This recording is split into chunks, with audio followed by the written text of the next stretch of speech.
다 일어나셔서 하나님의 말씀을 들으시기 바랍니다. 하나님의 말씀은 로마서 6장 5절부터 7절까지 말씀. 하나님 말씀은 로마서 6장 5절부터 7절까지의 말씀. 신약성경 245페이지입니다. 신약성경 245페이지 로마서 6장 5절부터 7절까지의 말씀. 하나님의 말씀을 받으시기 바랍니다. 만일 우리가 그의 죽으심과 같은 모양으로 연합한 자가 되었으면 또한 그의 부활과 같은 모양으로 연합한 자도 되리라. 우리가 알거니와 우리의 옛사람이 예수와 함께 십자가에 못 박힌 것은 죄의 몸이 죽어 다시는 우리가 죄에게 종노릇하지 아니하려 함이니 이는 죽은 자가 죄에서 벗어나 의롭다 하심을 얻었음이니라. 아멘. 자리에 착석해 주시기 바랍니다. 이 시간은 로마서 64번째 강의가 되겠습니다. 새로운 생명과 부활이라는 제목으로 하나님 말씀 증거하도록 하겠습니다. 새로운 생명과 부활. 어떤 면에서는 우리 교회 설립 21주년에 맞춰서 제목이 딱 맞는 것 같습니다. 새로운 생명과 부활. 지난 시간에 제가 우리는 사도 바울이 세례라는 성례를 통해 그리스도와 연합을 어떻게 가르쳤는가에 관해서 우리가 살펴보았습니다. 세례라고 하는 것은 그냥 형식적으로 교회의 일원이 되기 위해서 그냥 받는 것이 아니라고 했습니다. 세례라고 하는 것은 내가 그리스도와 한 몸 됐음을 공식적으로 사람들에게 보여주며 또한 이 세례를 통해서 우리가 어떤 정체성을 가지고 있는 존재인가를 가르쳐주는 것이 세례라고 했습니다. 특히 우리는 지난 시간에 고린도전서 10장 2절 말씀에 나오는 홍해 도강 사건을 세례라는 관점으로 해석하는 바울의 통찰을 살펴보았습니다. 홍해 바다 사건이 세례라고 바울이 언급하면서 그 세례가 구체적으로 우리에게 어떤 식으로 작용하는가 그것을 우리들에게 얘기했었습니다. 우리는 여기서 몇 가지 바울이 지난 시간에 우리에게 얘기했던 그 통찰을 다시 한번 살펴보고 그리고 오늘 말씀을 살펴보고자 합니다. 왜냐하면 오늘 본문은 지난 본문 내용을 다른 방식으로 반복하고 요약한 본문이기 때문에 그렇습니다. 그렇기 때문에 이 차원에서 우리가 지난 시간에 살펴봤던 이 세례와 관련 세례와 그리스도와의 연합교리를 살펴보고 그 다음에 오늘 본문에 나오는 이 말씀을 살펴봄으로써 이 말씀에 대해서 좀 더 선명하게 이해할 수 있게 될 거라고 생각합니다. 지난 시간에 홍해 도강 사건의 중요한 핵심이 무엇이라고 했습니까? 첫째는 이스라엘 백성들이 홍해 바다에 갈라진 틈 사이로 지나갔다고 보는 것이 아니라, 그러니까 역사적으로는 어떻습니까? 역사적으로는 이스라엘 백성들이 홍해 바다에 갈라진 틈 사이로 지나갔습니다. 그것이 팩트입니다. 근데 사도 바울은 역사적으로 일어난 그 사건에 대해서 해석을 합니다. 그리고 그 해석이라고 하는 것이 진실에 관한 문제입니다. 우리는 사실과 진실이라고 하는 부분을 우리는 좀 구분해서 보아야 될 필요성이 있죠. 사실이라고 해서 그것이 진실은 아닙니다. 사실이 진실이 되는 것은 그것은 그 사실을 진실되게 해석했을 때라야만 그것은 진실이 되고 트루스가 됩니다. 그래서 사도 바울이 그 홍해 도강 사건을 과연 어떻게 해석했는가? 그것을 이스라엘 백성들이 홍해 바다를 바다 속으로 통과한 사건이라는 관점으로 해석을 합니다. 이거는 이스라엘 백성들이 애굽의 노예로 다시 돌아가느니 아예 홍해 바다에 우리가 죽더라도 우리는 그 노예 삶을 다시 반복하지 않겠노라라고 하는 그 마음을 그대로 보여주는 것이기도 합니다. 그것이 홍해 도강 사건을 통해서 우리에게 얘기하고자 하는 해석이고 그리고 그것이 진실, 트루스입니다. 그렇습니다. 우리의 중생 사건은 이렇게 일어납니다. 아무 생각 없이 그냥 영접 기도만 하면 천국 백성 되는 거 아니고요. 세례 받으면 천국 백성 되는 거 아니고요. 교회 출석만 하면 천국 백성 되는 것이 아니라 우리가 더 이상 죄와 사망의 권세에 노예 생활하지 않고 더 이상 죄에 장악되지 않고 이제는 죄로부터 그리고 사망으로부터 자유롭기를 원하며 그래서 우리는 이제 새로운 백성으로서 살아가기를 열망하는 그 마음 가운데 우리는 예수님을 영접하게 되는 것입니다. 여러분들이 우리 교회 다니면서 힘든 것이 무엇입니까? 아니 그냥 쉽게 예수 믿는 거 얘기해 주면 좋지 않습니까? 근데 왜 정과 육을 십자가에 못 박으라고 얘기합니까? 여러분들 소위 제가 이렇게 얘기하면 좀 죄송스러운 얘기인데 장사가 되는 교회는 어떤 교회입니까? 쉽게 예수 믿고 쉽게 천당 가는 것을 약속해 주는 교회가 아니겠습니까? 근데 성경은 그렇게 가르치지 않습니다. 성경이 얘기하는 신앙은 진지합니다. 성경이 가르치는 신앙은 생명을 걸 만큼 진지하다는 얘기입니다. 우리는 그렇게 진지하게 기독교를 생각했습니까?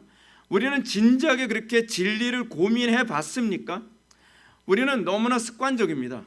근데 사도 바울이 얘기하는 그리스도와의 연합, 사도 바울이 얘기하는 진리 참여함이라는 것은 거짓을 혐오함에서 시작됩니다. 그리고 더 이상 죄와 사망의 권세에 노예 노릇하지 않고 그것으로부터 진정으로 자유케 되기를 원하는 사람들이 그 구원에, 그 중생에 참여하게 될 거라고 얘기합니다. 우리는 옛 죄와 사망의 노예 삶의 진절머리를 내린 가운데 그리스도와 연합하여 세례를 받았습니다. 이것이 우리가 구원받은 사건에 대한 팩트입니다. 구약과 신약 전체 구원은 이런 방식으로 일어남을 우리들에게 가르치고 있습니다. 우리는 죄와 사망으로 다스리는 애국 같은 세상의 학정에 진절머리가 나서 부르짖고 매달리기 전에는 아브라함과 맺으신 출애굽의 언약을 우리가 경험하지 못합니다. 언약의 성취가 우리에게 어떻게 옵니까? 여러분들, 우리는 진지하게 기도하지 않으면서 하나님께서 응답하길 기대하지 않습니까? 우리는 나의 구원의 문제에 대해서 심각하게 고민하지 않으면서 우리는 구원받을 수 있을 거라고 생각하지 않습니까? 우리가 그렇게 느슨하게 종교 생활을 하고 이것이 기독교다라고 생각하는 그 틈새 안에 많은 거짓된 가르침과 이단이 파고 들어오는 것입니다. 여러분, 사사기라고 하는 부분 한번 보게 되면 사사기에서도 이스라엘 백성들이 하나님의 언약에 참여하는 것이 얼마나 진지하게 참여하게 됐는지를 잘 보여줍니다. 이스라엘 백성은 틀림없이 하나님의 언약 백성이었습니다. 맞습니다. 그런데 하나님께서는 그 언약을 그냥 간단하게 성취시켜 주지 않습니다. 하나님은 그들이 가나안 족속들과 짝하여 애굽의 삶을 즐거워하는 상태에서 구원하신 것이 아닙니다. 그렇지 않습니까? 이스라엘 백성들이 애굽적 삶을 살고 가나안 땅에서 흥청망청 애굽 사람들처럼 음란하게 부도덕하게 무질서하게 살아가는데 하나님께서 옛다 그래도 너는 구원받아라 그러지 않습니다.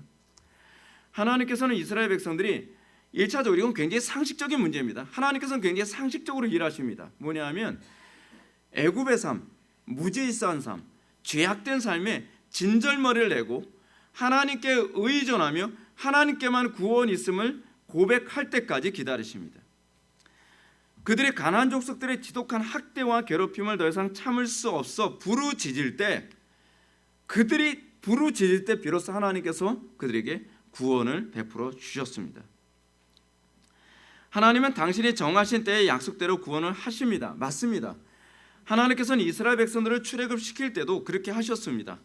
하나님께서는 약속하셨으니까 우리가 넋놓고 가만히 있으면 어느 날 자고 일어났더니 아무 고민도 하지 않았는데 나 거듭났네, 나 구원받았네, 그런 적이 없습니다. 하나님께서는 이스라엘 백성들이 정한 때에 구원받게 하시기 위해서 첫 번째 하는 작업이 뭐냐 하면 그들로 하여금 하나님의 구원에 대해서 필요성을 느끼게 하셨습니다. 하나님께서는 이스라엘 백성들이 애굽에서 편안하게 살고 있는 그 사람들로 하여금 파라오의 마음을 바꾸셔서 사실 정권이 바뀐 거죠. 정권이 바뀐 겁니다. 정확하게 얘기하면 정권이 바뀌면서 그 파라오가 이스라엘 백성들을 학대하도록 하나님께서 섭리하셨습니다. 여러분, 이 섭리 안에서 여러분들이 뭘 느끼게 됩니까? 어떤 면에서는 파라오가 참 나쁜 놈이다라고 생각하기보다는 하나님께서 그의 백성들에게 구원을 베푸시기 위해 파라오를 사용하셨다라고 보는 것이 더 적절한 해석이겠죠. 그렇지 않습니까? 우리의 삶 속에서 그런 문제가 많이 있지 않습니까? 왜 하나님께서는 저런 인간을 나에게 붙여주셔가지고 나를 이렇게 힘들게 만드실까? 왜 하나님께서 나에게 이런 환경을 주셔서 나를 이렇게 힘들게 만드실까? 왜 하나님께서 나를 이렇게 못나게 태어나게 만드셔서 이렇게 힘들게 만드셨을까? 왜 힘들게 만드셨을까요? 하나님에 대한 필요성을 알도록 하기 위해, 그 구원이 하나님께만 있음을 알도록 하기 위해서겠죠. 이스라엘 백성들이 그 학정에 시달렸을 때, 애굽의 학정에 시달렸을 때 하나님께 부르짖고 매달리기 시작합니다. 그리고 하나님께서는 그들의 기도를 들으시고 그 언약을 성취하십니다. 사사기에서 일어난 일들이 그렇습니다. 하나님께서는 이스라엘 백성들에게 아무 때나 구원을 주시는 것이 아니라 그 구원의 당위성, 그 구원의 필요성을 먼저 느끼게 만드시고 그 다음에 이스라엘 백성들이 하나님께 하나님, 내가 저 미디안 족속들의 저 고통 때문에 못 견디겠습니다. 살려주십시오. 그걸 이제 히브리어로 차크라고 얘기합니다. 부르짖었다. 근데 차크라고 하는 히브리어는 그냥 부르짖을 때 나타나는 히브리어가 아니라 하나님께 상달되는 기도라고 하는 그 독특한 시점에 이를 때만 사용되어지는 히브리어입니다. 그들이 그렇게 기도할 때 비로소 하나님께서 그들에게 구원을 베푸십니다. 그런데 구원을 베푸시는데 어떻게 구원을 베푸십니까? 참 특이하죠. 하나님께서는 이스라엘 백성들이 애굽의 학정에 시달려서 살려달라고 기도할 때 하나님께서는 갑자기 자 나와라 하면서 쫙 하는 것이 아니라 모세라고 하는 사람을 사용하셔서 모세를 통해 이스라엘 백성들이 모세와 한 마음이 되어요. 우리가 지난 시간에 살펴봤죠. 한 마음이 돼서 홍해 바다를 통과하여 애굽을 나오게 됩니다. 출애굽을 하게 되죠. 똑같이 사사기도 그런 방법이 연속적으로 반복이 됩니다. 영적 지도자를 통해서 하나님께서는 그 구원에 참여하게 하시는 방법을 사용하신다는 겁니다. 그래서 하나님께서는 어떻게 하셨습니까? 하나님께서는 사사들을 사용하셔서 이스라엘 백성들로 하여금 출애굽이 아니죠. 이 가나안 족속들의 학정으로부터 그들이 구원받게 하셨습니다. 중요한 건 이겁니다. 여러분들이 하나님의 구원에 참여하게 하실 때에 하나님께서는 여러분들로 하여금 하나님의 구원에 참여하시도록 하기 위해 하나님의 일꾼을 세우시고 하나님의 일꾼을 통해서 하나님께서 구원하시기로 작정하셨다는 사실입니다. 인간 설교자를 사용하시기도 하고 인간 사사를 사용하시기도 하고 또는 인간 모세를 사용하셔서 하나님께서는 그들에게 그리스도의 마음을 부어주시고 그 마음에 참여하도록 하여 그들이 구원에 참여하도록 하셨다는 사실입니다. 따라서 우리가 두 번째로 우리가 살펴봐야 될 것이 무엇입니까? 모세에게 속하여라고 하는 부분 아닙니까? 모세가 죽음으로 홍해 바다 속에 들어갈 때 그 모세의 마음에 합한 사람들이 같이 홍해 바다에 들어갈 수 있었던 것 아니겠습니까? 자, 중요한 건 이겁니다. 우리는 하나님께서 인간의 역사를 희한하게 창조하셨습니다. 하나님께서는 같은 인간들 가운데서도 지도자라고 하는 사람들을 세우십니다. 그래서 여러분들의 마음이 어디에 있는가를 하나님께서 가늠하시는 방식 중에 하나가 뭐냐면 여러분들은 어떤 사람과 마음을 합하여 그 지도자를 따라갈 것인가에 관한 문제입니다. 하나님께서는 진리를 사랑하지 않는 자들을 심판하시기 위해 거짓된 선지자들을 사용하셔서 그들과 마음이 합하게 하여 그들의 마음에 속하여 그들로 하여금 동일한 심판과 멸망에 빠지도록 하셨습니다. 또한 하나님께서는 하나님의 백성들, 언약 백성들을 구원하시기 위해 그리스도의 마음을 소유한 설교자를 주님께서 택하시고 그 마음에 합하여 그 구원에 참여하도록 이끄셨다는 사실입니다. 사사기에서도 그런 사건이 나옵니다. 사사기에서도 대표적인 사건 중에 하나가 기드온이죠. 기드온은 하나님의 명령을 따라 미디안 군사와 전쟁을 하는 용사로 나타나게 됩니다. 근데 흥미로운 게 뭐냐면 기드온은 원래 겁쟁이였습니다. 그렇죠? 겁이 많아가지고 땅굴 파고 들어가지고서 거기에서 타작하고 거기서 그냥 간신히 먹고 살고. 근데 여호와의 사자가 기드온에게 나타납니다. 그리고 기드온에게 어떻게 하지? 여호와의 신이 임하게 하시죠. 여호와의 신이 임하게 하시고 그 여호와의 신에 임하는 그 사건을 통해서 하나님의 일이 시작되어집니다. 사사기 6장 34절 보면 여호와의 영이 기드온에게 임하시니라고 합니다. 근데 이 부분을 직역하면 아주 흥미롭습니다. 왜 직역하는 것이 흥미롭냐 하면 이 표현을 바울이 몇 번 사용을 했거든요. 뭐냐 하면 직역하면 이렇습니다. 여호와의 영이 기드온에게 옷 입히시니. 이 옷 입힘에 관한 교리가 사실은 신약에서 다뤄지거든요. 바울 신학에서 나오는 표현 중 하나 뭐냐면 옷 입힘의 교리거든요. 사도 바울이 갈라디아서 3장 27절에서 이렇게 얘기합니다. 누구든지 그리스도와 합하기 위하여 세례를 받은 자는 그리스도로 옷 입었느니라. 흥미로운 건 기드온이 그리스도로 옷 입음으로 그리스도와 함께 세례를 받았다는 사실입니다. 기도는 지금 그리스도의 마음에 속한 것입니다. 그리고 그 결과 기드온은, 그 겁장의 기드온은 큰 용사로 바뀌어집니다. 그뿐 아닙니다. 기드온에게 여호와의 영이 옷 입혀지자 사람들이 기드온의 마음에 속하여 죽음을 두려워하지 않고 전쟁에 참여하게 됩니다. 근데 전쟁에 참여하는데 얼마나 무모한 전쟁입니까? 자, 기드온이 얘기합니다. 자, 내가 전쟁에 나갈 텐데 너희들 나를 따르라 했더니 수만 명이 기드온을 따릅니다. 그럼 여러분들 해볼 만한 싸움 아니겠습니까? 근데 하나님께서는 이 기드온의 사람들을 300명으로 줄이는데 그 이유는 뭐냐면 그들이 싸우는 전쟁이 홍해바다 속으로 들어가는 것을 방불한 사건이라고 하는 것을 우리에게 보여주기 위한 겁니다. 말도 안 되지 않습니까? 그건 자살행위입니다.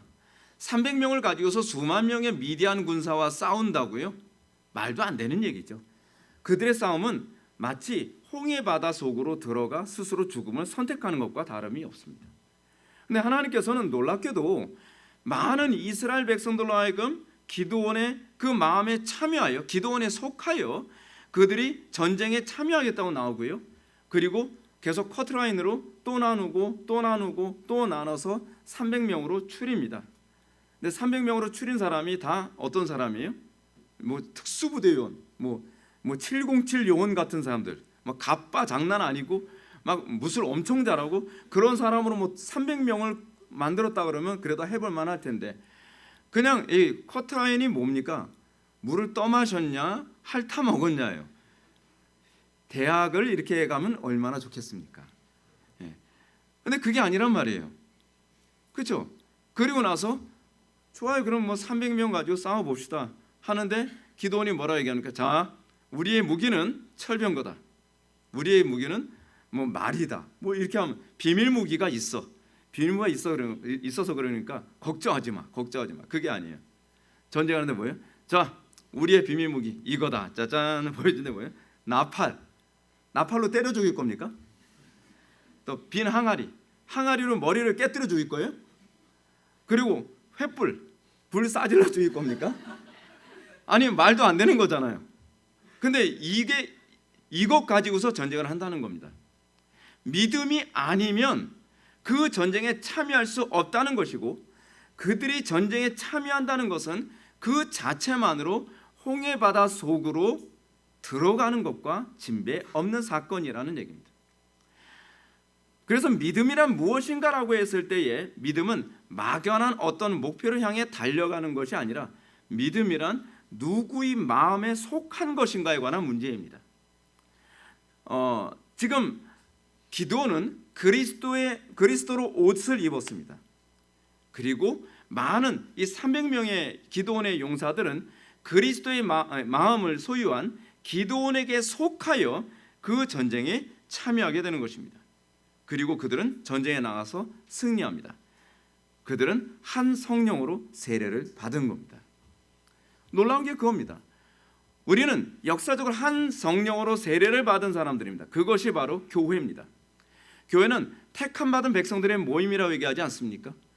과거에 그 그리스도로 세례받은 사람들과 현재 그리스도로 세례받은 우리가 한 마음이 돼서 한 영에 속하여 우리는 한 세례에 참여한 것입니다.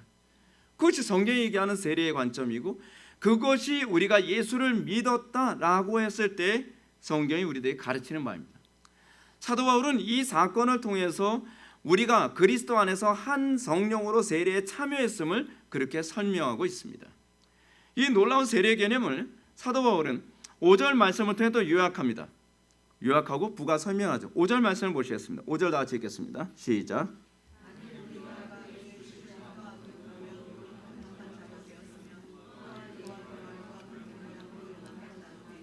아멘. 마치 이 부분을 우리는 이렇게 홍해 바다를 떠올리게 되죠. 마치 이스라엘 백성들이 모세와 같이 그 홍해 바다에 들어가는데 참여한 자가 되었다고 한다면, 그들은 모세와 같이 홍해 바다에서 살아 나오는 것에 참여하게 될 거라고 하는 메시지로 들려지기도 합니다. 또 기드온이 자기는 전쟁터에 안 나가고서 뒤에서 야 너네들 300명만 나가라고 하는 것이 아니라, 기드온이 그 전쟁에 참여할 때에 다른 300명의 군사들이 같이 참여한 것 같이 그들이 그 전쟁에서 승리할 때 그 기드온의 기쁨에, 그 전쟁의 승리에 누구도 같이 참여하게 되는 겁니까? 그 300명의 군사들도 같이 그 기쁨에 참여하는, 그 부활에 참여하게 되는 그 모습들, 그것을 우리에게 그대로 떠올리게 합니다. 사도 바울은 지난 본문 4절에서 우리가 그의 죽으심과 합하여 세례를 받음으로 그와 함께 장사되었나니라고 한 말씀을 다시 반복합니다. 그는 만일 우리가 그의 죽으심과 같은 모양으로 연합한 자가 되었으면이라고 하죠. 여기서 바울은 거듭난 신자에게 당연히 기대해야 될 것은 그리스도와 같은 모양으로 세례를 받는 것입니다.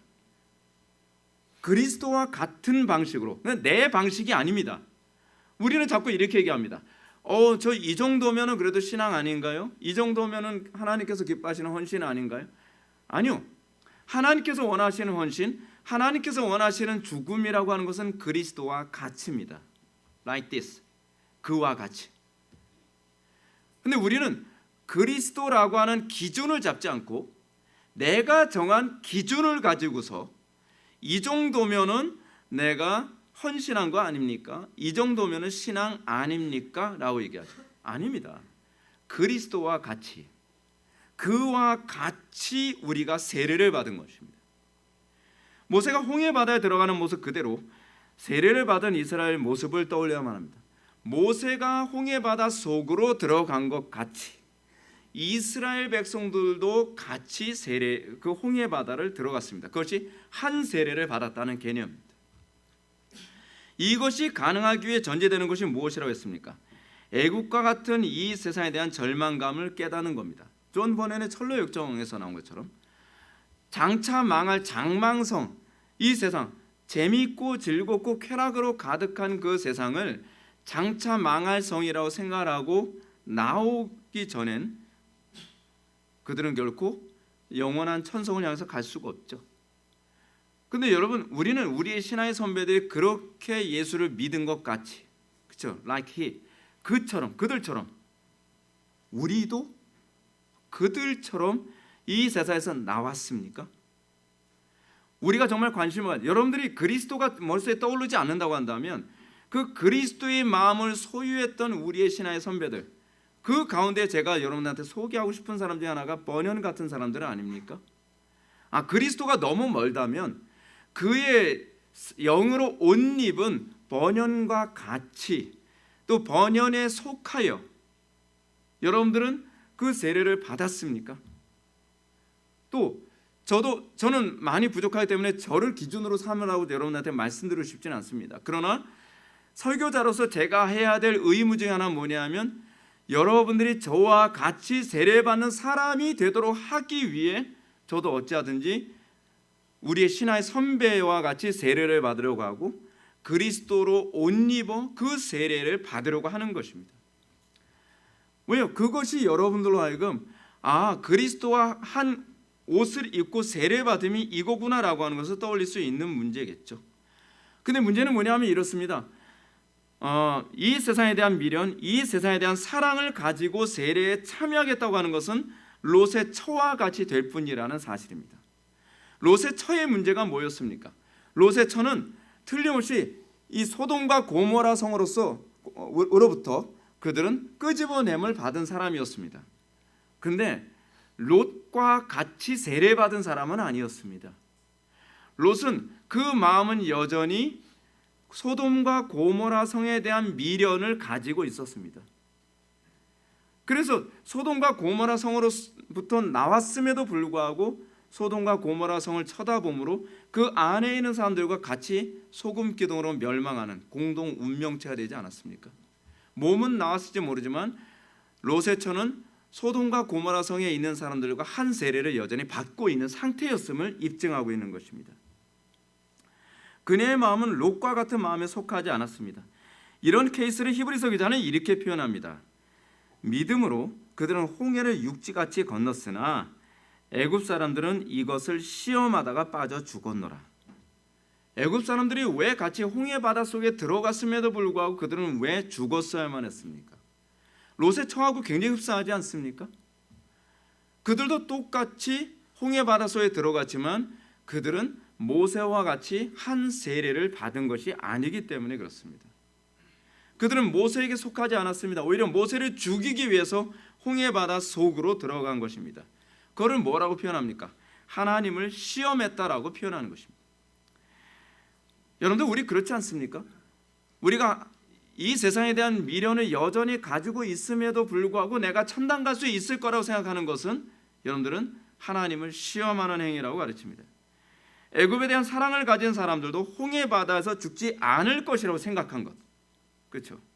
그 결과 그들은 홍해바다 속에서 심판을 받았습니다. 그러나 이 문제는 홍해바다를 건너는 후에도 끝나지 않았습니다.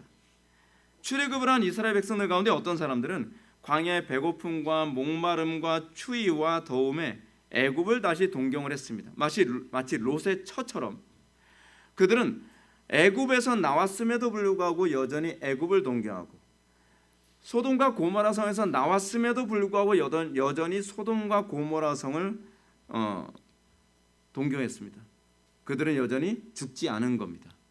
그들은 여전히 소돔과 고모라 성에서 자기의 옛사람을 죽이지 않았고 애굽의 그 마음에서 죽음이 없었던 것입니다.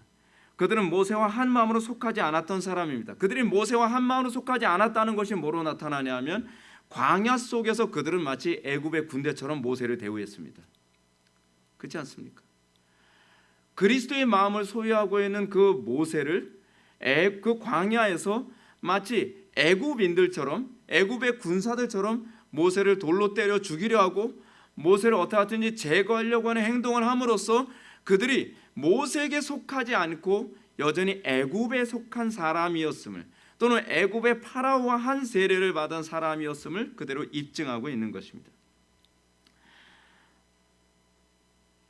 그들은 홍해바다에서 하나님을 시험하던 애굽 사람들과 같은 마음을 품고 있었습니다. 그러므로 그들은 애굽의 부추와 마늘과 수박과 고기를 그리워함으로 광야에서 다 죽었습니다.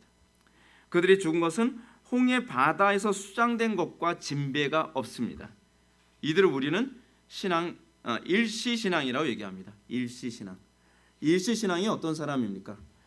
이 세상에 대한 미련을 여전히 가지고 있고 세상에 대한 즐거움과 안락함을 버릴 마음이 전혀 없이 그냥 나는 천당만 간다고 생각하는 마음으로 교회에 나온 사람들. 한때는 그들도 열심을 냈었죠. 그러나 그들의 마음이 여전히 애굽에 대해서 또는 소돔과 고모라 성에 대해서 죽지 않았기 때문에 그들은 다시 제약된 모습으로 드러난 것입니다. 그러므로 우리가 그의 죽으심과 같은 모양으로 연합한 자가 된다는 것은 그리스도의 마음에 속하는 것을 말합니다. 이것은 우리의 마음대로 되지 않습니다. 오직 은혜로만 됩니다. 결단이나 공로로 되지 않습니다. 왜요? 이건 마음의 문제이기 때문에 그렇습니다. 행동의 문제, 공로의 문제, 의의 문제가 아닙니다. 내 의로움을 드러내면 천당 간다는 얘기가 아니라 내 마음에 그리스도의 마음, 내가 그리스도께 속하였는가에 관한 문제입니다. 내가 그리스도 한 마음으로 세례를 받았는가에 관한 문제입니다. 그러기 위해서는 우리는 세상에서 그 죽는 세례에 우리가 참여했을 때에 그리스도의 마음을 내가 소유하게 되는 그 세례에 참여하게 되는 것입니다. 사랑하는 성도 여러분, 그러면 우리가 어떻게 해야 이 광야 같은 세상을 살아가면서 모세의 마음에 속한 삶을 살 수 있겠습니까? 그것은 하나님의 율법을 돌비에 새기지 않고 신비에 새기는 것입니다. 지식에 새기지 않고 내 본성에 새기는 것입니다. 광야에서 죽지 않고 약속의 땅에 들어간 여호수아와 갈렙 같은 사람들은 모세가 받은 율법을 마음에 새긴 사람들이었습니다. 근데 모세를 대적했던 사람들은 돌비에 새기고 잊어버린 사람들이었습니다. 근데 여호수아와 갈렙은 그 율법을 마음에 새겼습니다. 우리는 이걸 한자로 뭐라 얘기하죠? 명심이라고 얘기하죠. 그들은 명심했습니다. 마음에 새겼습니다. 이 문제는 약속의 땅에 들어간 이후에도 동일하게 거론되는 문제였습니다. 예레미야서 31장 32절에서 하나님이 이스라엘 백성들을 심판하신 이유를 뭐라고 얘기합니까? 내가 그들의 남편이 되었어도 그들이 내 언약을 깨뜨렸음이라 라고 얘기하는 겁니다. 이 말씀은 비록 이스라엘이 형식적으로는 하나님과 결혼을 했습니다. 결혼 예식 거창하게 치렀죠. 근데 실제로는 다른 남자를 마음에 두고 있었다는 얘기입니다. 그 다른 남자가 뭡니까? 애굽의 우상이죠. 그 애굽의 우상이라는 것이 뭐로 나타났습니다? 출애굽기 32장에서는 아피스 황소를 놓고서 사람들이 축제를 하고 예배하지 않았습니까? 그것이 사실은 이스라엘의 실제 본 모습이었습니다. 그런데 이런 절망적인 상황에서 하나님이 예레미야를 통해 약속한 것이 무엇입니까? 내가 나의 법을 그들 속에 두며 그들의 마음에 기록하여 나는 그들의 하나님이 되고 그들은 내 백성이 될 것이라는 것입니다. 새 언약에서는 이스라엘 백성들의 율법을 억지로 형식으로 지키지 않고 마음을 다해 지키게 될 거라는 얘기입니다. 우리가 새 언약에 참여한 사람이라고 한다면 우리가 하나님을 사랑하되 어떻게 사랑하게 될 거라는 겁니까? 마음을 다하고 뜻을 다하고 목숨을 다하고 힘을 다하고 지혜를 다해서 사랑하게 될 거라는 겁니다. 이렇게 사랑하게 되는 것. 근데 이 사랑이 어떤 사랑이라는 거예요? 이 사랑이 그리스도와 한 세례를 받은 사랑이죠. 그리스도의 마음이 우리의 마음에 부어진 것이죠. 그 안에서 우리가 이웃을 사랑할 때 이웃을 참되게 사랑할 수 있게 되는 것입니다. 이스라엘이 억지로 결혼 생활하는 것이 아니라 정말로 하나님을 사랑해서 결혼하는 행복한 결혼 생활이 되게 해주시겠다는 겁니다. 여러분들이 종교 생활을 억지로 하는 것이 아니라 여러분들이 교회 생활을 억지로 하는 것이 아니라 천당 가기 위해서 억지로 교회에 나오게 되는 것이 아니라 이제 여러분들이 그 사랑을 내 마음속에 소유하게 되면 하나님의 사랑이 내 마음에 내 신비에 새겨지게 되면 이제는 예수를 믿는 것이 즐거운 것이고 의무가 아니라 기쁨이고 그 하나님과의 결혼 생활로서의 이 신앙생활이 정말 축복으로 여겨지는 환희로 여겨지는 그런 결혼 생활이 되게 해주시겠다는 것이죠. 우리는 우리 주변에 그런 사람들이 많이 보게 됩니다. 소 파는데 개 끌려가듯이 억지로 그냥 종교 생활을 하던 사람이 어느 날 말씀을 듣고 그 말씀이 내 마음에 새겨지고 은혜를 받고 나니까 교회 가는 것이 그렇게 기쁘고 즐겁고 행복하고 신앙생활이 의무나 그런 억압으로 여겨지는 것이 아니라 신앙생활 자체가 나에게 최고의 기쁨이요 감격으로 여겨지는 것이죠. 그겁니다. 그것이 바로 그가 진정으로 그리스도 안에 세례받은 자의 모습입니다. 이런 관점을 염두에 두고 오늘 본문을 보면 이해가 쉽습니다. 바울은 만일 우리가 그의 죽으심과 같은 모양으로 연합한 자가 되었으면 또한 그의 부활과 같은 모양으로 연합한 자도 되리라고 했습니다. 이와 관련해 이해를 도울 수 있는 바울의 가르침이 7장입니다. 바울은 7장에서 이 가르침을 혼인의 관계로 설명합니다. 7장 3절 한번 보시기 바랍니다. 같은 로마서니까 로마서 7장 3절을 보면 다 같이 한번 읽어보실까요? 시작.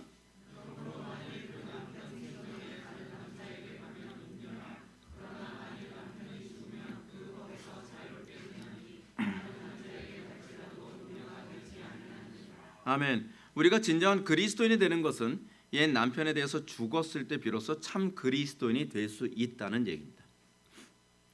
근데 문제가 뭐냐? 이 남편이 안 죽어요. 죽는 남편이 아니에요. 이 남편이 목을 졸라도 안 죽어요. 독약을 타줘도 안 죽어요. 그죠? 그럼 어떻게 해요? 내가 죽어야죠. 내가 죽어야 돼. 여러분 그 남편이라는 게 여러분들 남편을 얘기하는 거 아닙니다. 오해하지 마세요. 이 남편 진짜 안 죽더라고. 그렇게 생각하지 마세요. 그 얘기가 아니잖아요. 우리의 죄악된 본성들, 옛 아담에 속한 부분들 안 죽어요. 안 죽어. 죽는 게 아니거든요. 그럼 어떻게 해야 돼요? 내가 죽어야 되는 거죠. 우리가 여기서 혼돈하지 말아야 될 점은 그것은 옛 남편이 죽을 수 없다는 것이고 그렇다면 반대로 내가 죽어야 한다는 겁니다.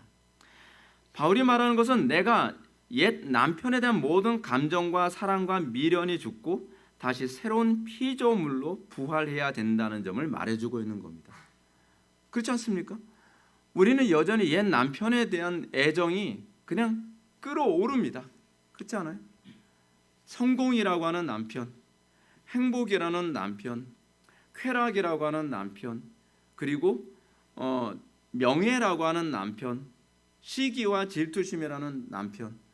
이 남편이 도무지 죽질 않아요. 이 남편이. 근데 뭐라고 얘기합니까? 내가 그것에 대해서 죽는 것이 먼저 선행되어져야 한다는 것입니다. 내가 옛 남편에 대한 모든 감정과 사랑과 미련이 죽고 그 다음에 새로운 피조물로 부활해야 되는 거죠. 근데 그게 그리스도 안에서 죽는 겁니다. 그리스도 안에서 죽는다는 것이 중요한 게 뭐냐면 우린 그렇잖아요. 안 믿는 사람들도 여러분 그래야 행복하다는 거 압니다. 그래서 금욕을 합니다. 그렇죠? 예를 들어서 음식에 대한 탐욕으로부터 내가 자유해야 돼. 그래서 막 금욕을 하고 쾌락에 대한 탐욕으로부터 내가 자유해야 돼. 그래서 뭐 금욕을 하고 뭐 수행을 하고 그렇습니다. 대부분의 종교들은요, 다 자기의 육신의 본성에 대해서 죽는 문제와 관련하여 수행하는 방법이 있습니다. 그렇죠? 근데 그게 안 돼요. 감정이 분리되진 않아요, 여러분. 그 욕망이 분리되지 않습니다. 근데 성경은 뭐라고 얘기하냐면 오로지 우리가 그리스도 안에서 다시 살아나는 방법은 그리스도 안에서 죽을 때만 가능하다는 겁니다. 그리스도 안에서 죽는다는 것은 먼저 하나님의 말씀이 선포되어져야 되고 내가 스스로 죽이는 것이 아니라 하나님께서 그 말씀을 통해 성령께서 우리를 죽게 해주시는 것입니다. 우리 힘으로 되지 않습니다. 우리 힘으로 하려고 하는 것이 수행 아닙니까? 따라서 바울은 다음 구절인 7장 4절에서 너희도 그리스도의 몸으로 말미암아 율법에 대하여 죽임을 당하였으니 이는 다른 이 곧 죽은 자 가운데서 살아나신 이에게 가서 우리가 하나님을 위하여 열매를 맺게 하려 하심이라고 설명합니다. 이 표현이 오늘 본문 지난 본문 6장 4절과 매우 흡사합니다. 6장 4절에서 바울이 우리가 그리스도의 죽으심과 합하여 세례를 받고 장사된 것은 우리로 또한 새 생명 가운데서 행하게 하려 함, 그렇게 얘기하지 않습니까? 새 생명 가운데 행하게 하려 함. 그런데 이 논리가 7장 4절에서도 동일하게 또 나와요. 바울이 이렇게 옛 남편, 다시 얘기해서 율법에 대해 죽임을 당한 이유는 다른 이 곧 죽은 자 가운데서 살아나신 이에게 가서, 그리스도죠, 그리스도에게 가서 우리가 하나님을 위하여 열매를 맺게 하려 함이라고 하는 거죠. 죽어야 열매가 나옵니다. 근데 이게 문제가 뭐냐면 두 가지입니다. 죽지 않았는데 열매를 맺으려고 하는 사람, 그죠? 또 하나는 뭐냐면 나는 죽는데 나는 열매에 관심이 없고 그냥 천당에만 관심이 있는 사람. 이런 사람들은 자기의 죽음에 대해서 잘 모릅니다. 궁극적으로 그렇습니다. 여러분들이 정말 그리스도 안에서 새 생명 가운데 열매를 맺기 원한다고 한다면 하나님께 여러분들이 기도해야 될 것은 하나님의 말씀을 통해 내 마음속에 새 마음을 창조해 달라고 하는 겁니다. 새 마음이 창조되어진다는 것은 옛 것에 대한 미련이 사라지는 겁니다. 어떻게 사라지는데요? 어떻게 사라지겠습니까? 하나님께서 하시면 사라집니다. 그런데 그게 사라져요. 방법의 문제가 아니라 은혜의 문제예요. 내 힘으로 그렇게 죽이려고 애를 썼는데 안 돼요. 안 됩니다. 근데 여러분들이 내 힘으로 그렇게 죽이려고 애를 쓰는 걸 포기할 때까지 주님께서는 그렇게 그냥 놔두세요. 그리고 나서 하나님의 주권에 맡길 때 어느 날 갑자기 없어집니다. 그게 여러분들 이해가 됩니까? 근데 그것이 바로 로마서에서 얘기하는 부분이에요. 그래서 이걸 경험하고 나면 변화되는 것이 내 힘이 아니라 은혜로 되는 것이고, 변화되는 것이 내 힘으로 되는 것이 아니라 믿음으로 되는 것이구나라고 하는 것을 비로소 동의하게 됩니다. 우리는 율법대로 살 수가 없습니다. 우리는 내 정과이고 십자가 못 박는 거 해보십시오. 안 됩니다. 하면 할수록 미칠 것 같습니다. 그렇죠? 근데 그 왜 그러냐면 내 힘으로 하려고 하니까 그런 거예요. 믿음으로 그리스도와 연합한다는 걸 아직 이해를 잘 못하는 겁니다. 근데 이 부분이 왜 이 과정 또한 그래도 왜 필요하냐면 죄에 노예된 상태에서 지긋지긋함을 느끼는 것, 내 힘과 내 지혜와 내 능력으로 안 된다는 것을 포기하는 이 과정 또한 하나님께서 쓰시는 성령의 작용이기 때문에 그렇습니다. 그리고 나면 그들은 겸손해집니다. 겸손하려고 해서 겸손한 것이 아니라 그냥 하나님께서 겸손하게 만드십니다. 그래서 하나님을 위하여 열매를 맺게 하면 분명히 새 생명 가운데서 행하게 하려함과 같은 말씀입니다. 이 열매는 어떤 열매입니까? 새 남편을 진심으로 사랑함으로 나타나는 열매입니다. 옛 남편에 대한 증오심, 그것이 사실은 죽음이거든요. 옛 남편에 대해서 완전히 죽지 않으면 새 남편에 대한 사랑이 생기지 않습니다. 여러분 그러지 않나요? 저도요 예수님 사랑해요 라고 아무리 해도 정말 사랑하려고 애를 쓰는데 사랑이 안 되는 걸 어떻게 해요? 여러분 사랑은 동시에 둘을 좋아할 수가 없습니다. 우리가 옛 남편인 율법, 옛 남편인 정욕들, 옛 남편의 죄악에 대해서 미워하는 마음이 생기기 전에는, 그 사랑이 끊어지기 전에는 우리는 거룩에 대한 또는 진리에 대한 그리고 선함에 대한 사랑은 생기지 않습니다. 그리스도와 벨리알이 조화 이룰 수 없잖아요. 빛과 어둠이 어떻게 같이 있을 수 있겠습니까? 이거 아니면 저겁니다. 이것은 죄와 사망을 사랑함으로 나오게 된 열매와 대조되죠. 이 열매를 좀 더 구체적으로 이해하려면 오늘 보면 5절에 그의 부활한 것과 같은 모양으로 연합된 자도 되리라 라는 말씀입니다. 바울의 가르침을 이런 맥락으로 이해한다면 이 부활은 주님의 재림 때 나타나게 될 육체의 부활에 대한 확신으로 이해하는 것은 바울의 의도에 매우 벗어난 겁니다. 이게 문제가 뭐냐면 이 본문을 가지고 오늘 본문에서 부활을 얘기하니까 주님의 재림 때에 일어나게 될 부활을 가르친다고 자꾸 이해하는 경향성이 많이 있습니다. 물론 우리는 이 본문과 관련해서 우리 주님의 재림 때 부활하게 된다는 거 분명히 인정합니다. 그러나 이 본문에서 바울이 부활을 언급한 이유는 6장 1절 말씀, 즉 은혜를 더하게 하려고 죄에 거하겠느냐라는 논리와 관련을 맺고 있습니다. 바울은 지금 은혜 안에 거하게 된 신자가 결코 죄에 거할 수 없음을 논증하기 위해 부활을 얘기하는 거예요. 부활을. 그러니까 여러분들이 내가 부활에 참여했습니다. 내 영혼이 거듭났습니다. 여기서 얘기하는 부활은 사실은 거듭남에 주로 초점이 맞춰진 개념이거든요. 내가 거듭났습니다라고 얘기하는데 자꾸 죄에 거하고 있단 말이에요. 그 죄에 거하고 있는 것, 여전히 죄와 짝하여 살고 있고 여전히 죄, 다시 얘기하면 옛 남편이 여전히 좋은 거예요.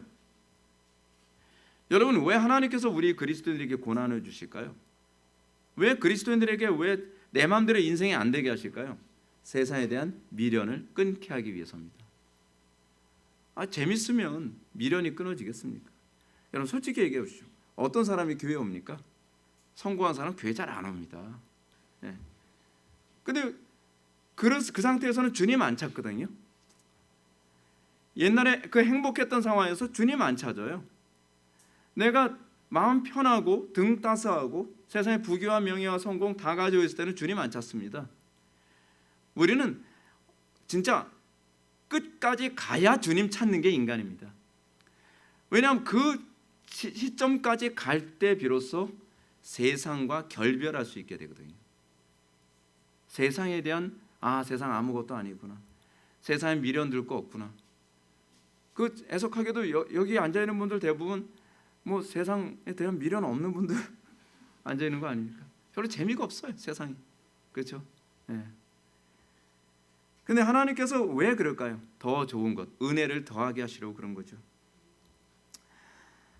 바울은 지금 은혜 안에 거하게 된 신자가 결코 죄에 거하게 할 수 없음을 논증하기 위해 부활을 언급합니다. 4절 보면 아버지의 영광으로 말미암아 그리스도를 죽은 자 가운데서 살리심과 같이 우리로 또한 생명 가운데서 행하게 하려 함이라고 합니다. 5절에서는 그의 부활과 같은 모양으로 연합한 자도 되리라고 합니다. 이런 저의 주장이 정당한 것은 존 머레이 교수의 주장에서도 동일하게 나타납니다. 머레이 교수는 이렇게 얘기합니다. 이 구절을 주석하면서 우리와 그리스도와의 연합이 지닌 이런 의미를 고려하면 은혜를 더하게 하려고 죄 안에 거해도 좋다는 추론을 내릴 수 없다고 했습니다. 다시 얘기해서 이 본문은 주님 재림 때 부활이 뭐냐 그거 설명하기 위해서 주어진 본문이 아니라 정말 구원받고 주님의 부활에 참여한 사람이라고 한다면, 그러니까 중생한 사람이라고 한다면 여러분들이 죄에 거할 수 없다는 것을 얘기합니다. 옛적 삶을 자꾸 정당화하고, 여러분들 제가 이렇게 말씀드릴게요. 여러분들 왜 사람들이 철학을 그렇게 좋아하는지 아십니까? 내 죄를 정당화하고 싶어서요. 그러니까 속된 말로 변명하고 싶어서요. 합리화시키고 싶어서요. 근데 저 똑똑하게 합리화시키고 싶은 거예요. 그렇죠? 왜냐하면 여러분들 공격받잖아요. 너 왜 인생을 그렇게 살아? 그럼 푸코에 의하면 뭐 아주 거창하게 정당화죠. 너 왜 인생을 그렇게 사니? 니체에 의하면 이게 정당하다고. 이게 너 왜 그렇게 사니?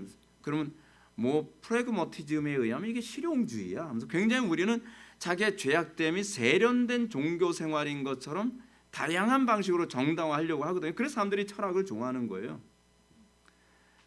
여러분들이 구원받았다고 한다면 그 다음엔 여러분들이 좋아해야 될 것은 진리지 철학이 아니란 말이에요. 우리가 예수를 믿을 때 어떻게 예수 믿는지 아십니까? 우리는요 내 죄에 대한 모든 정당화를 포기하며 우리가 거듭납니다. 그런데 한 사람이 회심할 때 어떻게 회심합니까? 회심하기 전에는요 끊임없이 뭐라고 얘기하면 알았어요, 알았다고요. 그래서 당신 잘났어요. 그런 식으로 약간 비아냥거리면서 정당화하면서 죄를 버리지 않으려는 태도로 우리가 끊임없이 고집부리지 않나요? 근데 우리에게 회개의 영이 임하고 우리가 회개할 때 뭐라고 고백합니까? 내가 그게 죄인지 몰랐어요. 남들이 그렇게 지적할 때도, 목사님이 그렇게 설교할 때도 그게 죄인지 몰랐어요. 그런데 내가 중생할 때는 모든 변명이 다 없어지고 그 가운데 하나님께 무릎을 꿇게 되어지고 그러면서 중생하게 되는 거예요. 그것이 바로 죽음입니다. 그것이 옛적 삶에 대해서의 죽음이고 새로운 삶에 참여하게 되는 사람들에게 나타나는 특징입니다. 그래서 끊임없이 자기 죄를 정당화하는 사람, 저는 그 사람의 중생을 저는 사실 좀 의심합니다. 왜냐하면 그렇게 될 수가 없어요. 왜냐하면 그런 상태에서는 변화가 동반될 수 없습니다. 실제로 그렇지 않나요? 여러분 한 분야에 대해서도 전문가가 되는 것은요 옛적인 자기의 방법에 대해서 철저히 회개하는 사람, 철저히 후회하는 사람이 그 올바른 방법을 따라갑니다. 그러니까 여러분들 그러잖아요. 주변에 아무리 해도 잘 안 되는 사람들의 특징이 뭐냐면 자기 방법을 계속 고수하는 사람입니다. 그 사람들은 고수가 될 수 없습니다. 하수밖에 될 게 없어요. 그렇지 않습니까? 예를 들어서 여러분 그 운동을 해도 그렇습니다. 운동을 하는데 자기의 트레이닝 방법이나 자기의 어떤 운동 방법론이 루틴이 틀렸다는 걸 인정을 안 하는 사람은 아무리 좋은 루틴을 가르쳐주고 아무리 좋은 기술을 가르쳐줘도 절대로 그걸 자기 거로 만들지 않습니다. 회개가 일어나질 않는 거예요. 회개가 일어난 사람만이 더 좋은 것을 얻을 수 있다는 거. 이건 상식적인 문제 아닙니까? 신앙의 세계 안에서도요 옛적 삶에 대한 철저한 이 죽음이 전제될 때 그때 비로소 그리스도와 한 몸으로 연합되어지는 것입니다. 그래서 교만은요 패망의 선봉입니다. 교만한 자는 아무것도 얻지 못합니다. 여러분들 발전이 없는 사람들의 공통점이 뭐냐면 교만하기 때문입니다. 인정해야 됩니다. 겸손한 사람은 발전 안 할 수가 없습니다. 왜냐하면 겸손한 사람은 항상 배울 자세가 되어 있기 때문에. 우리가 예수를 믿을 때 우리는 겸손해지면서 예수를 믿습니다.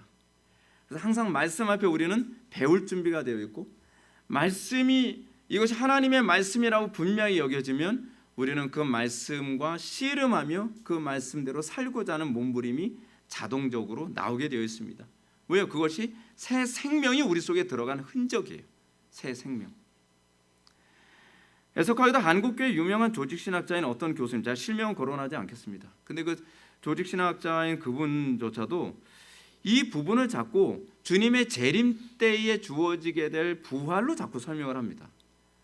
참 굉장히 안타까운 일입니다. 이 본문은 그 얘기를 하고 있지 않습니다. 이 본문은 더 정확하게 얘기하면 오히려 중생에 관한 얘기입니다. 자, 워딩을 제가 읽어드리면 이렇습니다. 이것이 중생자에게 나타나는 변화입니다. 내가 그리스도와 함께 죽어서 연합되고 그가 오실 때에 부활로 연합되어 나도 부활할 것이라는 확신을 갖게 하는 근거입니다. 여러분 우리가 부활에 대한 확신에 관한 부분을 언급하고자 바울이 이 본문을 언급한 건 아닙니다. 이 바울이 여기서 언급한 것은 우리가 정말로 예수를 믿었다고 한다면 죄 가운데 거할 수 없음, 이 부분을 끊임없이 논증하기 위해 이 본문을 기록한 겁니다. 더 중요한 부분을 얘기해야 되는데 사람들이 그냥 항상 쉽게 이해하는 거, 예수 믿고 부활하는 거, 주님 재림할 때 부활하는 거, 자꾸 여기서 멈추면 안 됩니다. 이 본문은 더 깊은 부분을 얘기하고 있습니다. 이 본문은 우리로 하여금 어떻게 죄에 거할 수 없는가에 관한 그런 놀라운 신비, 그 그리스도의 연합의 그 신비함을 우리들에게 얘기하고 있습니다. 근데 이거를 또 다시 이 엄청난 본문을 또 다시 주님의 재림하면 우리도 부활에 참여하게 될 것이라고 하는 그런 그 차원에서 이거를 멈춰버리면 안타까운 거죠. 물론 포괄적인 의미에서는 이 교수님의 주장이 틀리지 않았다는 걸 동의합니다. 그런데 이 본문이 얘기하는 건 주님의 재림에 관한 것이 아니라 현재 우리가 부활에 참여한 성도로서의 삶에 관해서 얘기하는 겁니다. 새 생명 가운데 참여한 삶. 그러므로 바울은 6절과 7절에서 이렇게 얘기합니다. 우리가 알거니와 우리 옛사람이 예수와 함께 십자가에 못 박힌 것은 죄의 몸이 죽어 다시는 우리가 죄에게 종로로 타지 아니하려 함이니 이는 죽은 자가 죄에서 벗어나 의롭다 하심을 얻었음이라. 그렇죠? 죽은 자가 더 이상 죄의 종로로 타지 않은 것. 사랑하는 성도 여러분, 저는 여러분이 이 강론을 들으면서 고민하는 부분이 무엇인지 어느 정도 알고 있습니다. 여러분은 아마도 마음속에서 이렇게 생각할 거예요. 네, 알겠어요. 알겠다고요. 그런데 어떻게 그리스도와의 연합을 이룰 수 있다는 겁니까? 여러분들 항상 방법론, 하우에 항상 질문을 던지기 좋아하죠. 저도 그리스도와 연합을 이루면 더 이상 죄의 지배 아래 놓이지 않고 자유게 된다는 거 동의합니다. 그런데 현실적으로 안 되는 걸 어떻게 합니까? 안 되는 걸. 그렇죠? 그러면 제가 이거에 대해서 여러분한테 말씀드린 건 거죠. 결국 주님의 은혜밖에 없습니다. 성경에 항상 얘기하는 것이 뭐냐면 사람으로는 할 수 없을 때 하나님만 할 수 있습니다. 왜요? 여러분들이 죄와 떨어지고 그리스도와 연합되는 건요, 낙타가 바늘귀 들어가는 것만큼 불가능한 일이거든요. 제가 황당한 얘기하고 있는 거거든요. 지금 사실은 강단에서 매주마다. 근데 이 황당한 일을 여러분들은 황당하게도 여러분이 하려고 해요. 그러니까 아주 황당해지는 거예요. 그렇지 않습니까? 제가 얘기하는 건 여러분들이 못하는 얘기라니까요. 하나님의 초월성을 의지할 때만 가능하다니까요. 근데 굳이 어디서 낙타를 수입해가지고 바늘귀에다가 집어넣으려고 가재내를 쓰고 있는 거예요. 그래서 뭐라 그래요? 낙타 수염도 안 들어가요, 목사님. 낙타 수염 같은 소리 좀 하지 마세요. 이거는 하나님의 은혜, 하나님의 초월성을 의지해야 될 당위성에 관한 얘기입니다. 사실은요. 아무리 여러분들 좋은 가르침 받았다고 하더라도 여러분들 믿음을 의지하지 않으면 여러분들하고 아무 관계가 없습니다. 여러분들이 제 설교 들을 때 여러분들이 항상 절망하게 되는 이유가 뭔지 아십니까? 또 결단하기 때문에 그렇습니다. 자꾸 결단하십시오. 그래서 자꾸 절망하십시오. 그리고 여러분들이 결단해봐야 소용이 없다는 걸 인정할 때까지 그냥 계속 결단하십시오. 여러분들이 궁극적으로 깨달아야 되는 것은 결단이 아니라 은혜밖에 없다는 걸 깨닫는 겁니다. 전 점점 온 세상이 악해져가고 날이 갈수록 진짜 AI가 막 이렇게 설치고 있는 이 시대에 여러분들이 살아가는 건 AI 같은 우리를 훨씬 초월하는 저런 기계와 싸워서 이길 수 있는 유일한 길은 온 우주의 창조주이신 초월자이신 하나님을 의지하는 법을 아는 사람만 여러분들 이 마지막 때 살아남을 수 있을 거라고 생각합니다. 그런데 그럼에도 불구하고요, 믿음은 아무것도 하지 말라고 얘기하는 것 또한 아닙니다. 믿음은 이렇습니다. 여러분들은 항상 믿지 않고 내 의지로 무엇인가를 하려고 하는 것이 문제이지 믿음은 행위를 동반합니다.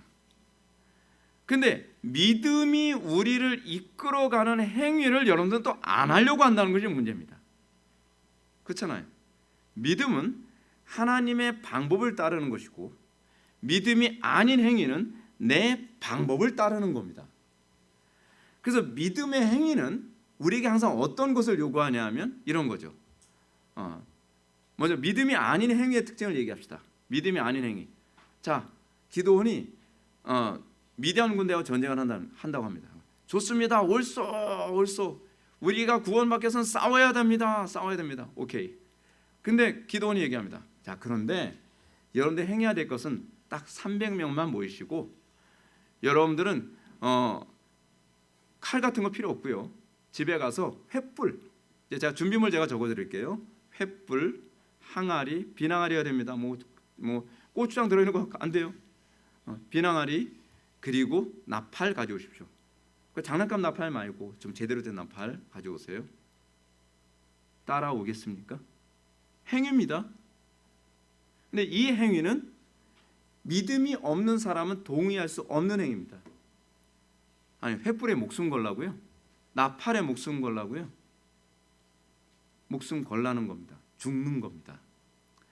근데 사람은요, 인본주의적인 합리성 안에서 행동은 얼마든지 합니다.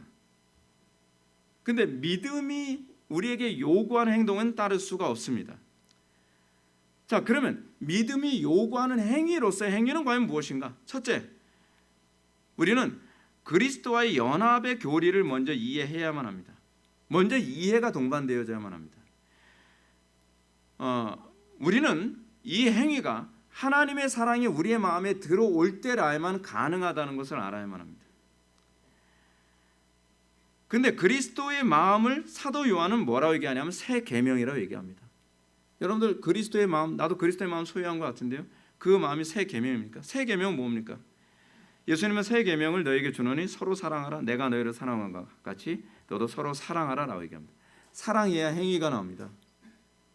사랑하지 않는데 행위는 나올 수 없습니다. 사랑하지 않는데 나오는 행위라고 하는 것은 다 여러분들 머릿속에서 나오는 행위입니다. 예수님의 마음은 모세의 율법이 우리의 마음에 새겨지는 겁니다. 요한은 얘기합니다. 사랑하는 자들아 내가 새 계명을 너에게 쓰는 것이 아니라 너희가 처음부터 가진 옛 계명이니 이 옛 계명은 너희가 들은 바 말씀이거니와. 여러분들 어떻습니까? 여러분들 사랑이 여러분들에게 열정으로 나타납니까? 행위가 없는 사람들의 특징, 부지런하지 못한 사람들의 공통점 간단합니다. 그 사람들은 열정이 없습니다. 사랑과 열정은 같이 갑니다. 여러분들은 부지런함이 의지의 문제라고 생각하지 않습니까? 아닙니다. 부지런함의 문제는 의지의 문제가 아니라 사랑의 문제입니다. 왜냐하면 아무리 게으른 사람이라도 죄 지는 데는 부지런합니다. 죄 지는 데는 열정적이거든요. 하나님의 사랑이 우리의 마음속에 부어지면 끊임없이 우리를 하여금 어떤 행동을 하게 만듭니다. 거의 초인적인 수준으로서의 열정과 행동이 나오게 되어 있습니다. 그래서 우리에게 행동이 나오기 이전에 우리에게 필요한 것은 사랑입니다. 내 속에 그 사랑이 들어요. 근데 그 사랑이 어떻게 들어오냐가 중요합니다. 그 사랑은 말씀으로 들어옵니다. 그래서 여러분 그러죠. 사랑 우리에게 그리스도의 사랑을 주십시오. 아 참 사랑 달래니까요. 근데 그 사랑이 뭔데요, 여러분? 피상적이잖아요. 그 사랑은 말씀입니다. 하나님의 말씀이 내 속에 무엇이 사랑인지를 먼저 알게 합니다. 그러면 여러분들은 그 말씀이 우리 속에 들어왔는데 처음엔 지식으로 들어오죠. 근데 지식으로 들어온 그 말씀이 여러분들 마음속에 성령께서 각인시켜 주시면 그것이 하나님의 사랑으로 나타나고 그 하나님의 사랑이 나타나면 여러분들이 나타나는 것은 부지런함으로 나타납니다. 저도 많이 느껴요. 저도 사랑이 식으면 게을러집니다. 사랑이 많아지면 부지런해집니다. 여러분들이 내가 얼마나 부지런하냐 게으르냐에 관한 문제를 기질로 제발 따지 마십시오. 우리는 본성적으로 게으릅니다. 사도 바울이 로마서에서 얘기하는 것처럼 로마서 16장에서 얘기하는 것처럼 우리는 악한데 지혜롭고 선한데 우리는 어리석습니다. 바꿔서 얘기하면 우리는 악한데 부지런하고 선한 데는 게으르다는 얘기이기도 합니다. 그래서 여러분들의 마음에 사랑이 내가 어느 쪽에 기울어져 있는가를 찾는다고 한다면 그 다음에 여러분들은 하나님께서 원하시는 사랑이 비로소 행동이 드디어 나오게 됩니다. 행동을 하려고 하지 마시고 내 마음속에 어떤 사랑이 자리를 잡고 있느냐를 먼저 보십시오. 죄 지는데 약한 사람들은 얼마나 밤낮 잠 안 자가면서 부지런하게 했는데 게을러가지고 아무 일도 안 한다고 하는 사람이요 게임을 하는 데는 정말 손가락이 얼마나 부지런하게 움직이고 얼마나 잠 안 자가면서 게임을 하고. 그러니까 우리 부모님들이 그런 얘기 하잖아요. 야 네가 공부를 그렇게 해라. 그러면 진짜 서울대 아니라 하버드 스탠포드 다 가겠다. 근데 우리는 그렇게 안 합니다. 왜냐하면 우리 본성이 그렇죠. 왜냐하면 내가 게임을 사랑하기 때문이거든요. 그래서 우리로 하여금 그 사랑이 우리 속에 들어오기 위해 말씀이 필요하기 때문에 바울은 로마서 10장 17절에서 이렇게 얘기합니다. 그러므로 믿음은 들음에서 나며 들음은 그리스도의 말씀으로 말미암음이니라. 그렇죠? 자, 근데 문제는 뭐냐면 거짓된 가르침도 수도 없이 쏟아지고 있다는 겁니다. 문제는 상당수 사람들이 교회 안에서 부지런히 교회에서 봉사하고 부지런히 뭐하고 하는데 근데 가만히 보면 거짓된 가르침에 미혹되어 있어요. 상당수 사람들은 거짓된 가르침으로 인해서 다른 사랑을 품게 됩니다. 우리는 그 사랑과 관련해서 우리는 뭐라 하냐면 영이라고 얘기합니다. 영은 여러분들의 사랑으로 나타나는 겁니다. 다른 예수, 다른 영, 다른 복음이 여러분들을 장악하면 그 다음서부터는 사람들 그러죠. 목사님, 여러분 제가 강원도 어디에 그 모 교회가 있습니다. 근데 그 교회가 이단으로 판정받은 교회인데 그 교회에 있는 사람들이 그런 얘기합니다. 목사님 무슨 소리예요? 그게 왜 이단이에요? 그 교회 다니면서 얼마나 제가 많이 변화되는데요. 그 교회 다니면서 얼마나 제가 열정적으로 바뀌었는데요. 그렇죠. 열정적으로 바뀌었. 좋습니다. 근데 중요한 게 그러면 그 사랑, 그 열정, 그 변화됨이 성경의 가르침에 부합하나요? 아니라는 거죠. 다른 영이 들어와도요. 얼마든지 사람 부지런해지고 열정적이고 사랑이 많은 것 같이 보입니다. 그건 철학이라는 개념으로도 들어옵니다. 중요한 것은 우리가 바른 교리 안에서 그 진짜 그리스도의 사랑이 내 속에 들어왔느냐는 거죠. 근데 그리스도의 사랑이 들어오는 방식이 말씀 빼고 오지 않는다는 거예요. 말씀을 통해서 그리스도의 사랑이 우리 속에 들어오고, 그래서 여러분들이 말씀을 듣고 행하게 된다는 것은 여러분들이 그 말씀을 통해 그 사랑이 우리 속에 들어왔다는 걸 의미하는 겁니다. 말씀을 들었는데 행하지 않았다는 것은, 말씀을 들었는데 행함이 안 나온다는 것은 여러분들 마음속에 지식은 들어왔는데 그게 사랑이 되지 않고 있다는 거예요. 그러니까 행함이 없죠. 여전히 예적 삶에 머물러 있는 거죠. 여전히 여러분들 예적인 것에 사랑이 머물러 있는 겁니다. 마지막 세 번째는 그리스도의 마음은 오로지 성령이 적용케 하심을 통해 주어진다는 겁니다. 그렇죠. 성령님이 그 말씀을 우리의 마음속에 적용하는 것이, 나타나는 것이 뭐예요? 사랑입니다. 말씀을 들어도 사람이 차갑고, 말씀을 들어도 사람의 행위에 변화가 없고, 말씀을 들어도 여전히 옛적인 것에 대한 집착이 있다고 한다면 성령의 적용하심이 없기 때문에 그렇습니다. 그래서 우리가 말씀을 듣고 기도하는 이유가 뭡니까? 하나님 그 말씀을 내 영혼에 적용시켜 달라는 겁니다. 다른 사랑에 불붙지 않고 오로지 그리스도의 사랑만이 내 속에 불붙게 해달라고 요구하는 겁니다. 올바로 사랑할 수 있게 해달라는 겁니다. 그 사랑에 불붙었을 때에 비로소 우리에게 새로운 변화가 나타나는 거죠. 그래서 성령의 적용하심이 우리에게 나타나는 두 가지 방식이 있습니다. 첫째는 뭐냐면 말씀에 대한 순종이 나타나는 겁니다. 순종이 없는 신앙은 가짜입니다. 행함이 없는 믿음은 죽은 믿음이죠. 말씀을 들었는데 그것이 나에게 행위로 동반되지 않은 건 내 속에 사랑이 없다는 얘기입니다. 지식만 있는 겁니다. 실제로 개혁파 안에서 얼마나 많은 그 개혁파 교인들이 지식은 많은데 사랑이 없는 사람들이 얼마나 많습니까? 얼마나 차갑고 냉랭합니까? 하나님의 말씀은 그 자체가 사랑입니다. 그런데 하나님의 말씀이 우리 속에 각인되어졌다면 여러분들은 사랑의 행위로 나타날 수밖에 없습니다. 사랑의 행위는 섬기고 그리고 희생하고 그리고 충성되고 그 다양한 방식으로 나타나죠. 언어가 달라지고 천사의 말을 하는 이 모든 것들. 그래서 말씀에 대한 순종이 나타나는 방식을 우리는 뭐라고 표현하냐면 회개라고 얘기합니다. 회개. 순종은 성령을 소멸하지 않고 성령으로 우리의 심령을 충만하게 합니다. 불순종하는 사람이 성령 충만해질 수가 없습니다. 맨날 성령 충만하게 해 주십시오라고 해놓고 나서 설교를 듣고 맨날 불순종이에요. 성령을 소멸해요. 아니 독에 밑바닥을 뚫어놓고서 물 많이 부어달라고 얘기하면 어떡합니까? 그 주님께서 뭐라고 해요? 밑바닥을 먼저 막고 물 부어달라고 얘기하지 않겠습니까? 성령을 막 쏟아 부으시는 것보다 소멸하는 게 훨씬 많은데 어떻게 성령 충만할 수 있겠느냐는 것입니다. 순종이야말로 여러분들이 성령 충만하게 되는 유일한 길입니다. 하나님의 말씀 앞에서 순종하는 것, 그럴 때라야만 여러분들이 정말 성령 충만하고 이 마지막 시대를 정말 안전하게 살아갈 수 있는 유일한 길입니다. 두 번째로 성령을 의지한다는 것은 기도를 의미합니다. 배우는 것만 성령님을 의지하는 것이 아닙니다. 그 배우고 순종할 때 자기 힘이 아닌 하나님의 힘을 의지해야만 합니다.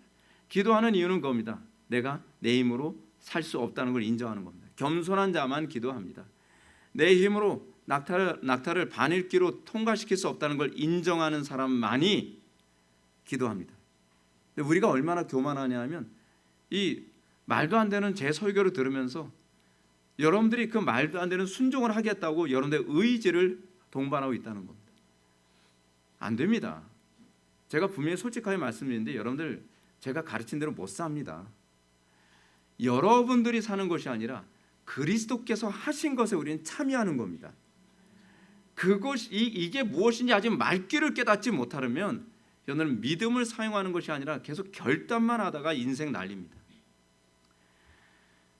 우리가 주님을 의지할 때만 끝까지 인내할 수 있고, 주님을 의지할 때만 비로소 참되게 순종할 수 있고, 주님을 의지할 때라야만 사랑의 능력이 우리에게 나타납니다. 성령님만이 이것을 우리에게 주실 수 있습니다. 근데 성령님께서 우리에게 여기에 참여하게 하시는데 이게 뭐냐 하면 참 안타까운 거예요. 여러분 어떻습니까? 기도하면 한 방에 딱 참여하면 좋잖아요. 그러지 않아요.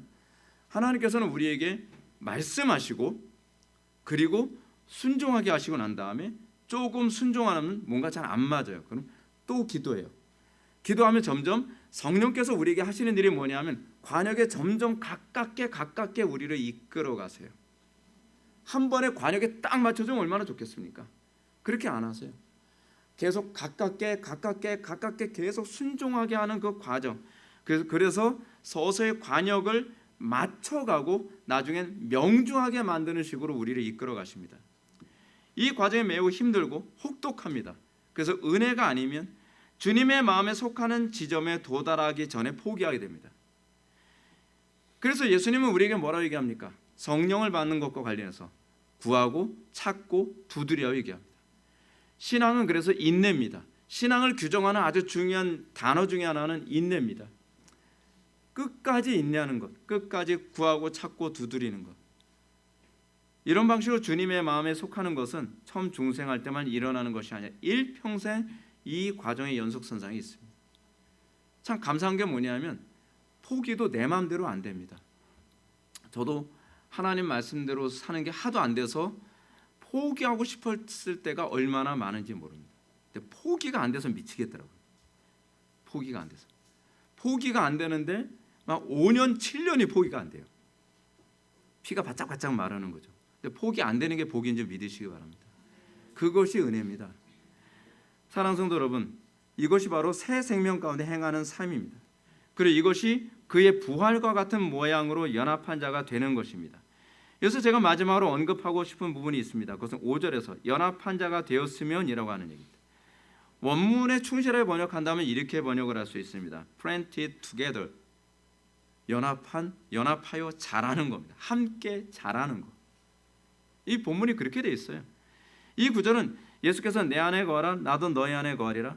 가지가 포도나무에 붙어있지 아니하면 스스로 열매를 맺을 수 없음 같이 너도 내 안에 있지 아니하면 그러하리라. 나는 포도나무에 너희는 가지라. 그가 내 안에 내가 그 안에 거하면 사람이 열매를 많이 맺나니 나를 떠나서는 너희가 아무것도 할 수 없습니다. 여러분 이거 인정합니까? 주님을 떠나서는 아무것도 할 수 없습니다. 말씀을 떠나서는 아무것도 할 수 없고 기도를 떠나서는 아무것도 할 수 없는. 그래서 우리는 planted together, 같이 자라나는 거예요. 그리스도의 말씀 안에서 같이 자라나는 겁니다. 신자는 예수님의 마음에 속했다는 차원에서 단번에 그의 죽으심과 합하여 딱 접붙임 받은 존재입니다. 근데 접붙인 거로 끝나는 것이 아니라 거기서 이제는 나 혼자서 자랐던 것이 또는 죄악과 같이 자랐던 것이 이제는 그리스도와 연합하여 플랜티드 됩니다. 자라납니다. 이것이 바로 새로운 생명에 참여한 자에게 나타나는 특징입니다. 새 생명 안에서 같이 자라납니다. 우리가 옛사람과 단절됐다는 차원에서 우리는 죽었습니다. 그럼에도 불구하고 우리는 새로운 나무와 접붙여졌다는 차원에서 새 생명에 참여하게 된 것입니다. 그리고 우리는 그리스도 안에서 그리스도의 뿌리의 수액을 받아 함께 자라가야 합니다. 우리는 그리스도의 마음에 속하면서 그리스도의 부활과 같은 모양으로 새 생명 가운데 함께 자라갑니다. 우리가 그 생명 안에서 자라간다는 것은 그리스도의 마음 안에서 자라가는 것입니다. 그래서 사도 바울이 뭐라고 얘기합니까? 사도 바울은 이렇게 얘기합니다. 그리스도의 장성한 분량까지 자라가라. 그리스도의 사랑이 내 속에서 더 큰 열매로 나타나길 열망하고 더 자라가길 열망해야만 합니다. 따라서 우리가 구원을 받았다면 성령께서 우리를 자라가게 하시는 역사가 나타나야만 합니다. 하나님을 아는 이해가 점점 더 자라가고 우리가 죄인들을 품는 폭이 점점 더 넓어져 가고, 그리고 하나님께 대한 헌신과 충성이 더욱더 자라가며 삶의 모든 영역에서 그리스도의 그 장성한 분량까지 날마다 자라가는 나의 모습을 여러분들은 발견해야만 합니다. 왜냐하면 우리가 그의 죽으심과 아파여 세례를 받음으로 그와 함께 장사되었나니 이는 아버지의 영광으로 말미암아 그를 죽은 자 가운데서 살림과 같이 우리로 또한 새 생명 가운데서 행하려 하기 때문에 그렇습니다. 여러분들에게 이 놀라운 은혜가 삶 속에서 날마다 간증되어지고, 그래서 여러분들 통해 많은 사람들이 복을 받게 되는 역사가 나타나기를 주님의 이름으로 축원합니다. 기도하시겠습니다. 사랑이 많으신 하나님, 우리가 오늘 이 시간 그리스도 안에서 그리스도와 연합하여 같이 자라가게 되는 이 신비가 어떻게 나타나는지 우리가 살펴보았습니다. 아버지 하나님, 하나님의 말씀이 우리 심령 속에서 열매 맺게 하여 주옵소서. 하나님의 말씀이 우리의 심령 속에서 사랑으로 나타나게 하여 주옵소서. 하나님의 말씀이, 그 사랑이 우리로 하여금 열정적인 인생을 살게 만들어 주옵소서. 예수님의 거룩하신 이름으로 기도드립니다. 아멘.